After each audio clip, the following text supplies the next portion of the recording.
আসসালামু আলাইকুম প্রিয় দর্শক, আজকে আমরা এমন একটি ঘটনা শুনব যা শুধু ইতিহাস নয়, এটি হৃদয় ছুঁয়ে যাওয়া শিক্ষা। একজন চোর এবং তার মুখোমুখি হলেন হজরত আলী রাদিয়াল্লাহু তাআলা আনহু।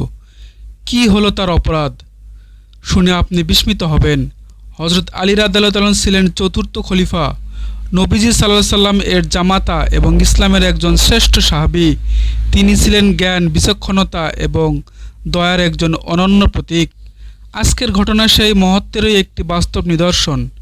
একদিন গভীর রাতে হজরত আলী রাদিয়াল্লাহু তাআলা আনহু ঘুম থেকে উঠে দেখলেন তার ঘরের এক কোণে একজন চোর লুকিয়ে আছে।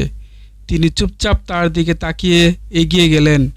চোর বুঝতে পারল সে ধরা পড়ে গেছে। হজরত আলী রাদিয়াল্লাহু তাআলা আনহু তাকে কিছুই বলেননি।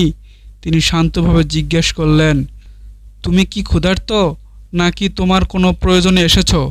চোর অবাক হয়ে গেল। সে ভেবেছিল তাকে কঠোর শাস্তি দেওয়া হবে, কিন্তু হজরত আলীর মুখে ছিল না কোনো রাগ, বরং ছিল সহানুভূতি।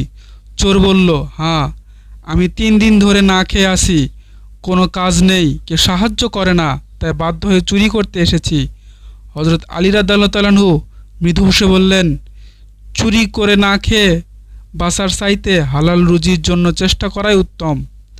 এরপর তিনি নিজ হাতে খাবার বানিয়ে চোরকে খাওয়ালেন, তাকে কিছু অর্থ দিলেন এবং বললেন, এটা দিয়ে কিছু কিনে বাসায় ব্যবসা শুরু করো। যদি কোনো দিন আবার দরকার হয় আমার কাছে এসো, কিন্তু চুরি করো না। চোরের চোখে পানি চলে এলো। সে হজরত আলীর পায়ে পড়ে গেল, বলল, আজ থেকে আমি নতুন জীবন শুরু করব। আপনি আমার শিক্ষক, আপনি আমার পথ প্রদর্শক। পরবর্তীতে সেই ব্যক্তি একজন সৎ ব্যবসায়ী হয়ে ওঠে এবং মানুষের সাহায্য করত। রাসূল সাল্লাল্লাহু আলাইহি সাল্লাম বলেছেন, যে ব্যক্তি দয়া করে না তার উপর আল্লাহ দয়া করেন না। হযরত আলী রাদিয়াল্লাহু তাআলা আমাদের দেখিয়েছেন সত্যিকারের দয়া কাকে বলে। কোনো মানুষকে শাস্তি না দিয়ে বরং ভালোবাসা দিয়ে পরিবর্তন করা যায়। প্রিয় দর্শক, আমরা যদি সমাজে দয়া, ক্ষমা ও সহানুভূতির বীজ বপন করি, তাহলে অনেক চোর সৎ মানুষ পরিণত হতে পারে। আসুন হযরত আলী রাদিয়াল্লাহু তাআলার মতো দয়ালু ও সহানুভূতিশীল মানুষ হই।